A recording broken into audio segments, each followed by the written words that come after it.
উচ্চ মাধ্যমিক স্তরে পাশ ফেলের কিন্তু নতুন নিয়ম চালু হলো। এবার বলি যে এই নতুন নিয়ম প্রতি বছর সেমিস্টারে পাশ করা কি বাধ্যতামূলক? অনেক ছাত্রছাত্রী কিন্তু এই প্রশ্নটা করেছে। তাই এই প্রশ্নের উত্তর আজকে আমরা শুভ ক্লাসেস স্টাডি ইউটিউব চ্যানেলে তোমাদের সকলকে দেবো। যারা 2025 সালে উচ্চ মাধ্যমিক দিতে চলেছো, সেই সমস্ত বন্ধুরা যারা এখন ক্লাস 12-এ পড়ো, তারা এই ভিডিওটি প্রথম থেকে শেষ অবধি মনোযোগ সহকারে দেখবে। ভিডিওটি প্রচুর শেয়ার করবে। প্রথমেই তোমাদেরকে বলি যে ফের উচ্চ মাধ্যমিকে সেমিস্টারে চালু করেছে পাশ ফেল প্রথা।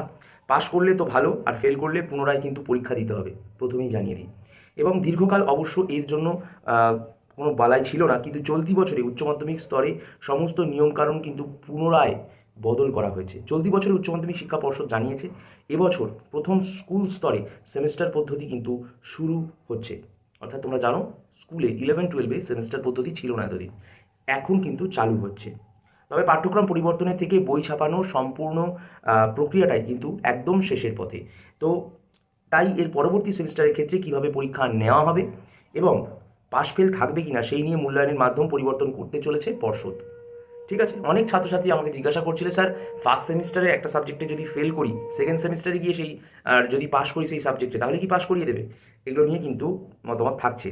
সেমিস্টারে পাশ ফেলের বিষয়ে পর্ষদ কী সিদ্ধান্ত নিয়েছে জেনে নাও। প্রথমত, উচ্চ মাধ্যমিক শিক্ষা পর্ষদের বৈঠকে এটাই ঠিক হয়েছে, প্রথম ও তৃতীয় সেমিস্টারের ক্ষেত্রে পাশ ফেল কিন্তু থাকবে না। যেমনটা আমরা ভাবছিলাম, ফার্স্ট সেমিস্টারে তুমি ধরো বাংলাতে ফেল করেছো, সেকেন্ড সেমিস্টারে তুমি বাংলাতে পাশ করে গেছো, তাহলে তুমি পাস। আবার থার্ড সেমিস্টারে তুমি ফেল করেছো, ফোর্থ সেমিস্টারে ক্লাস 12-এ গিয়ে পাশ করে গেছো, তাহলে কিন্তু তোমাদের পাশ করিয়ে দেবে। অর্থাৎ 11 দুটো সেমিস্টারে, 12 দুটো সেমিস্টারে, 11-এর প্রথম সেমিস্টার আর 12-এর প্রথম সেমিস্টার, মানে যদি ফার্স্ট সেকেন্ড থার্ড ফোর্থ হিসাবে ধরি, ফার্স্ট ও থার্ড সেমিস্টার। অর্থাৎ 11-এর প্রথম 6 মাসের মধ্যে যদি একটি সাবজেক্টে ফেল করো, বা 12-এর প্রথম 6 মাসের যে পরীক্ষাটা হবে থার্ড সেমিস্টার, সেখানে যদি একটি বিষয় ফেল করো বা দুটি বিষয় ফেল করো, যে কোনো বিষয় ফেল করো, সেটা কিন্তু সম্পূর্ণ সেকেন্ড তারপরের সেমিস্টারে গিয়ে তুমি পাশ করে যেতে পারো, এমনটাই কিন্তু নিয়ম। আর এতে কিন্তু পড়াশুনো আরও ভালো হবে।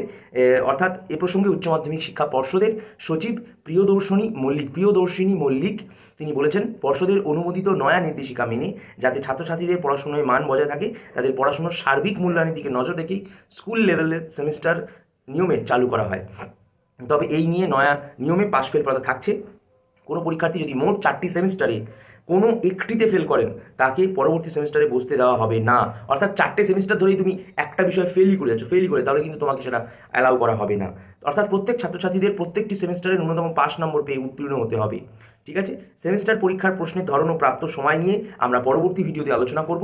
আজকের এই ভিডিওটায় অনেক ছাত্রছাত্রীদের মনে প্রশ্ন ছিল যে সেমিস্টার পদ্ধতিতে পাস ফেল থাকছে কিনা। হ্যাঁ, অবশ্যই পাস ফেল থাকছে, তবে প্রথম ও থার্ড সেমিস্টারের জন্য ছাড় থাকছে। আজকের এই ভিডিওতে জানিয়ে দিলাম। ভিডিওটি প্রচুর শেয়ার করো, যাদের উপকার হলো তারা অবশ্যই কমেন্ট বক্সে জানাও। আর সেমিস্টার রিলেটেড ক্লাস 11-12-এর আরও যদি কারোর কোনো সমস্যা থাকে আমাকে কমেন্ট করো, আমি তোমাদেরকে সমস্ত প্রশ্নের উত্তর কিন্তু সেখানে দিয়ে দেবো। ধন্যবাদ। পাশে থেকো শুভ ক্লাসেস স্টাডি ইউটিউব চ্যানেল।